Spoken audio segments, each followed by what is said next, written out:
Randy অর্টনের return এবং বছরের প্রথম 3 ঘন্টার স্ম্যাকডাউন সবকিছু মিলিয়ে ডাব্লিউডাব্লিউ একটি অসাধারণ স্ম্যাকডাউন দিয়েছে এই সপ্তাহে। সো গাইজ, আজকের স্ম্যাকডাউনটি শেষ হয়ে গেছে। কি হলো আজকের স্ম্যাকডাউনে সমস্ত কিছুই থাকবে আজকের এই ভিডিওতে। ভিডিও শুরু করার আগে আমি সবাইকে বলে নিচ্ছি কেন আমি এতদিন ভিডিও দেইনি। গাইজ, স্যাটারডে নাইট মেইন ইভেন্টে যখন জন সিনা তার রিটায়ারমেন্ট ম্যাচটি ফাইট করলো, আমি কিন্তু সেই ম্যাচটা রিভিউ ভিডিও দিয়েছিলাম। সেই ভিডিওটি দেওয়ার পরেই কিন্তু ডাব্লিউডাব্লিউ আমাকে একটি স্ট্রাইক দেয়, যেটা কিন্তু মোটেও কাম্য ছিল না। আমি সমস্ত রুলস ফলো করে ভিডিও মেক করি, এই জন্য সেই ভিডিওতে কপিরাইট দেওয়ার কিন্তু কোনো সেন্সই ছিল না। এই জন্যই গ্যাস কিছুটা হলো মন খারাপ করে আমি এতদিন ভিডিও দেইনি। তারপরেও গ্যাস আরেকটি কারণ ছিল, সেটা হলো এতদিন কিন্তু মানডে নাইট র এবং কি স্ম্যাকডাউন লাইভ হয়নি। যেহেতু আজকে থেকে স্ম্যাকডাউন এবং কি মানডে নাইট র লাইভ হবে, তাই আমি চিন্তা করছি এখন থেকে আবার রেগুলার ভিডিও দিব। এখন আসি আজকের স্ম্যাকডাউনে। আজকের স্ম্যাকডাউনের শুরুতে আমরা জানতে পারি আজকের স্ম্যাকডাউনে ড্যানিয়াম প্রিস্ট এবং অ্যালেক্সটার ব্ল্যাকের মধ্যে একটা অ্যাম্বুলেন্স ম্যাচ হবে। আর মাইকেল কল আমাদের এটাও জানায় আজকে থেকে স্ম্যাকডাউন হবে 3 ঘন্টার। মাইকেল কল এবং কোরি হেস কথা বলছিল, তখনই সেখানে ইন্টারফেয়ার করে দ্য মিস বলে, তোমাদের তো 2026 সাল অনেক ভালো মতনই যাচ্ছে, কিন্তু আমার তো 2025 সালই ভালো যায়নি। কারণ আমি জন সিনার লাস্ট অপোনেন্ট হতে পারিনি। আমি পারিনি জন সিনাকে ট্যাপ আউট করে রিটায়ার করতে।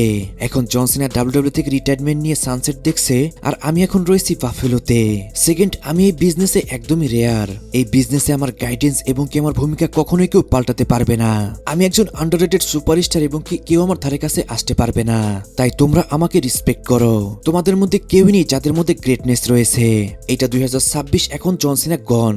এখন ডাব্লিউডাব্লিউ তে নিউ ট্যালেন্ট আসবে এবং কি নিউ চ্যাম্পিয়ন আসবে।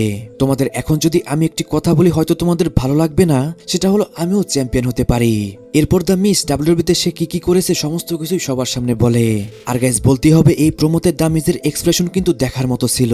এই জন্যই কিন্তু দ্য মিসকে বলা হয় আন্ডাররেটেড সুপারস্টার। তার মতো সুপারস্টার অনেক কমই রয়েছে ডাব্লিউডাব্লিউ তে। আজকে যখন স্ম্যাকডাউনটিকে কিক অফ করে দ্য মিস, ফার্স্টে কিন্তু সেই মোমেন্টে একটু বোরিং লাগলেও আস্তে আস্তে কিন্তু দ্য মিস সেটাকে ইন্টারেস্টিং করে তোলে। আর গাইস, এই সমস্ত কিছু দেখেই কিন্তু একটি সুপারস্টারকে আন্ডাররেটেড বলা হয়। যাই হোক গাইস, তারপরে কিন্তু একটি মোমেন্টে সেখানে চলে আসে র্যান্ডি অর্টন। এরই মাধ্যমে আমরা র্যান্ডি অর্টনের রিটার্ন দেখতে পাই। র্যান্ডি অর্টন যখন রিং এর মধ্যে আসে, অডিয়েন্সরা সেখানে আর কেউ চ্যান করছিল, যা শুনে দ্য মিস ফানি হইতে বলে not for me. The miss যখনই র্যান্ডি অর্টনকে রিং এর মধ্যে দেখে, তার হাবভাবে কিন্তু পুরো পাল্টে যায়। প্রথমে সে নিজের সম্পর্কে অনেক বড় বড় কথা বলছিল, কিন্তু র্যান্ডি অর্টনকে দেখে তার হাওয়া কিন্তু একদমই ঢিলা হয়ে যায়। দ্য মিস বলে, র্যান্ডি অর্টন এবং আমি হচ্ছি কোম্পানির ফেস। আমরা লকার রুম লিডার, আর আমরা দুজনই কিন্তু ফেস অফ দ্য কোম্পানি। আর আমরা চাইলেই হতে পারি মিস কেও। গাইস, এখানে কিন্তু দ্য মিস র্যান্ডি অর্টনকে তার দলে নিতে চাচ্ছিল, কিন্তু র্যান্ডি অর্টন সেখানে একটু মুস্কি হেসে দিয়ে একটা আরকেও হিট করে দেয় দ্য মিসকে। র্যান্ডি অর্টনের আরকেও দেখে কিন্তু অডিয়েন্সরা ওয়ান্স মোরের চ্যান করছিল, যা শুনে র্যান্ডি অর্টন দ্য মিসকে উঠায় এবং কি হ্যাপি নিউ ইয়ার বলে আরেকটি কিন্তু আরকেও হিট করে দেয়। গাইস, র্যান্ডি অর্টনের রিটার্ন দেখে কে কে খুশি হয়েছেন অবশ্যই কিন্তু কমেন্টে জানাবেন। তারপর একটু পরে আমরা র্যান্ডি অর্টন এবং কোডি রোডসকে ব্যাকস্টেজে দেখতে পাই। সেখানে র্যান্ডি অর্টন কোডি রোডসকে বলে, নেক্সট উইক তুমি যখন ড্রু ম্যাকিন্টায়ারকে বিট করবে, তারপরে আমি তোমার এই টাইটেলের পেছনে যাব। আর গাইস, এরই মাধ্যমে কিন্তু অফিশিয়ালি র্যান্ডি অর্টন চ্যালেঞ্জ করে দিল কোডি রোডসকে। যে জিনিসটা দেখার কিন্তু মোটামুটি সবারই ইচ্ছা ছিল যে র্যান্ডি অর্টন কবে কোডি রোডসকে চ্যালেঞ্জ করবে, এটা আজকে আমরা ফাইনালি দেখতে পেলাম। তারপর সেখান থেকে তো র্যান্ডি অর্টন চলে যায়, সেখানে চলে আসে নিকোলডিস বলে, আজকেও তোমাদের মধ্যে একটি সেগমেন্ট হবে। সেই সেগমেন্টে যদি তুমি ড্রু ম্যাকিন্টায়ারকে অ্যাটাক করো, তাহলে কিন্তু তোমার কাছ থেকে টাইটেল চলে যাবে। তারপর 8 ওমেন ট্যাগ টিম ম্যাচ শুরু হয়ে যায়। ম্যাচটি কিন্তু ভালোই ছিল, যেখানে রিয়া রিপ্লি এবং ইও স্কাই টিমই এই ম্যাচটার মধ্যে উইন করে যায়। তারপর আমরা নিউ কিট ওয়েলসনকে দেখতে পাই, সে রিং এর মধ্যে এসে তার নিউ অপোনেন্টকে আসার জন্য বলে। তখনই সেখানে কিট ওয়েলসনের অপোনেন্ট হয়ে চলে আসে ম্যাট কার্ডোনা। গ্যাস, আমি এই বিষয়টা কিন্তু একদমই বুঝতে পারছি না। এর আগে যখন ম্যাট কার্ডোনা জন সিনার রিটায়ারমেন্ট ট্যুরে ম্যাচ ফাইট করেছিল, তখন সেখানে তার নাম ছিল জ্যাক রাইডার, কিন্তু আজকে তাকে অফিশিয়ালি কিন্তু ম্যাট কার্ডোনা বলেই ডাকা হয়েছে। পার্সোনালি আমার কাছে কিন্তু ম্যাট কার্ডোনার থেকে জ্যাক রাইডারই বেশি ভালো লেগেছে, কারণ জ্যাক রাইডারকে কিন্তু আমরা আজকে থেকে দেখছি না, তাকে অনেক আগে থেকে আমরা ডাব্লিউডাব্লিউতে দেখছি। তাই নতুন একটা নামে একটা মানুষকে ফিট করাতেও কিন্তু অনেকটা সময় লাগে। যাই হোক গাইস, ম্যাচের মধ্যে কিন্তু কিট ওয়েলসন অনেক ভালো ফাইট করেছে। তারপরও একটি মোমেন্টে ম্যাট কার্ডোনা তার ফিনিশার হিট করে এবং কি সে এই ম্যাচটার মধ্যে উইন করে যায়। তারপর সেমিজেন রিংয়ে আসে। সেমিজেন রিংয়ে এসেই বলে, বিগত কয়েক সপ্তাহ ধরেই আমি অডিয়েন্সের মধ্যে থেকে ডাব্লিউডাব্লিউ ম্যাচগুলো দেখছিলাম। একটা বিষয় আমার জন্য অনেক বেশি অসাধারণ ছিল, যে জন সিনার লাস্ট ম্যাচটি আমি দেখেছি অডিয়েন্সের মধ্যে থেকে আমার ছেলেকে নিয়ে। সেই ম্যাচের মধ্যে আমার ছেলে আমাকে বলল, বাবা জন সিনাকে কেন বলা হয় নেভার সিন 17, যেহেতু John Cena already 17 time world champion win করে ফেলেছে। তারপর সে আমাকে বলল, বাবা তুমি কয়বার ওয়ার্ল্ড টাইটেল উইন করেছো? যার উত্তরে শুধু আমি তাকে একটি কথাই বলতে পেরেছি, 0। আমার ছেলে আমাকে আবারও বলল, বাবা কেন? আসলে এখানে তার দোষ নয়। সে আমাকে দেখেছে US title, tag team title এবং কি আইসি টাইটেলের সাথে। সে আমাকে কখনোই দেখতে পারেনি ওয়ার্ল্ড টাইটেলের সাথে, তাই সে ওয়ার্ল্ড টাইটেলটা বুঝতে পারেনি। এর জন্যই আমাকে এবার ওয়ার্ল্ড টাইটেল উইন করতে হবে। 2026 সাল তো অলরেডি চলে এসেছে, এই বছরই আমি ওয়ার্ল্ড চ্যাম্পিয়ন হয়ে দেখাবো। আর গাইস তখনই সেখানে মিউজিক হিট হয়ে যায় ট্রিক উইলিয়ামের।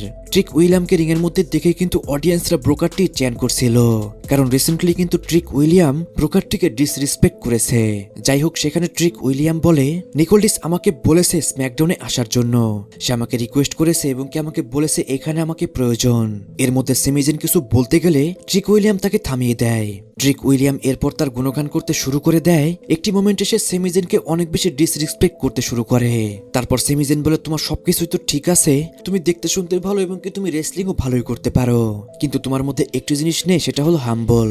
তুমি একমাত্র পার্সন নও যাকে দেখতে ভালো, তুমি একমাত্র পার্সন নও যে র্যাম্প থেকে হেঁটে রিং এর মধ্যে এসেছে, তাই তোমাকে হাম্বল হতে হবে। আমার কোনো সমস্যা নেই তোমাকে হাম্বল শেখাতে। আর গাইস এটা বলে কিন্তু সেখান থেকে সেমিজেন চলে যায়। এই সেগমেন্টটা দেখে মোটামুটি একটা জিনিস তো একদমই কনফার্ম, নেক্সট উইকে আমরা সেমিজেন এবং কি ট্রিক উইলিয়ামের মধ্যে ম্যাচ দেখতে পারবো।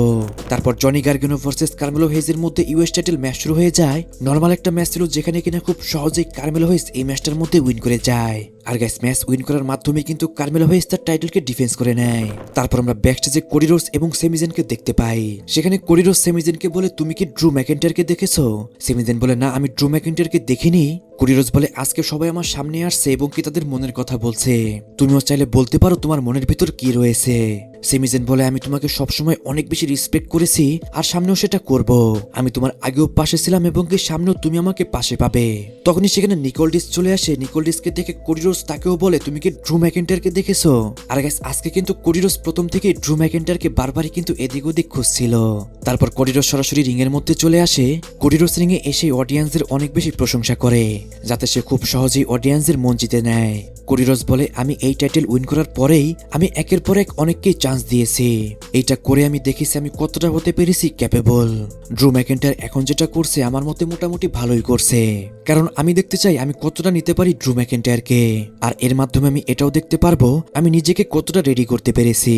একটি সময় ছিল বেস্ট ইন দ্য ওয়ার্ল্ডের, দ্য গেমের এবং কি গ্রেটেস্ট অফ অল টাইমের, কিন্তু এখন সময় আমার, আমি নিজেকে বলতে চাই দ্য চ্যাম্প। এটা কোনোভাবেই চেঞ্জ হবে না নেক্সট উইক বার্লিনে। তখন স্ক্রিনের মধ্যে ড্রু ম্যাকেন্টায়ারের একটি ভিডিও প্লে করা হয়। সেখানে ড্রু ম্যাকেন্টায়ার বলে, কোডি রোডস তুমি তো নিজেই সবকিছু প্রেডিকশন করে ফেলেছো।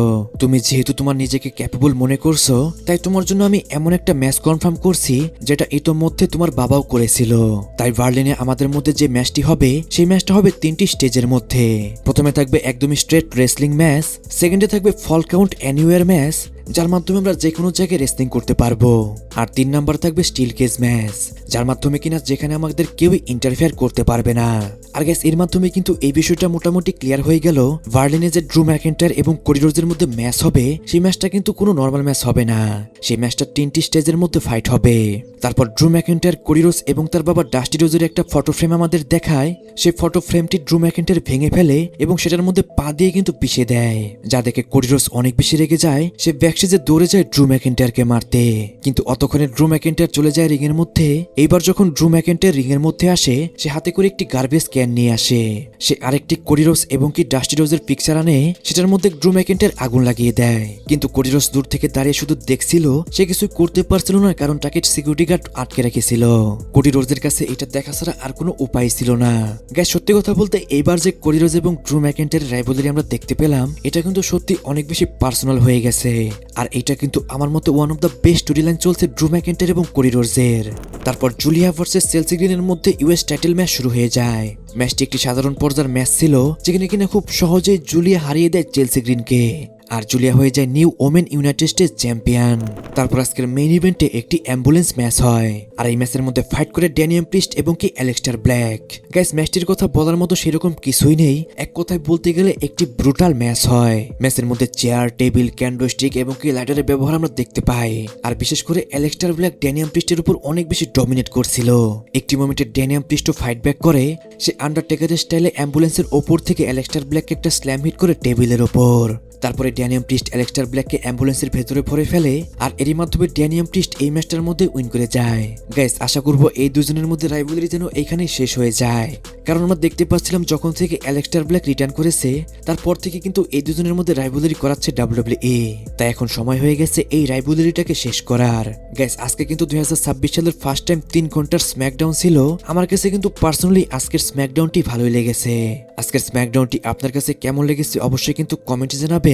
আর গাইস, এতদিন ভিডিও না দেওয়ার জন্য আমি আন্তরিকভাবে দুঃখিত। এখন থেকে রেগুলার এই চ্যানেলে আবারও ভিডিও আসবে, তাই অবশ্যই আমার চ্যানেলের সাথেই থাকবেন। সো গাইস, আজকের ভিডিও এই পর্যন্তই। রেসলিং সম্পর্কে সমস্ত নিউজ এবং আপডেট জানার জন্য চ্যানেলটিকে সাবস্ক্রাইব করবেন।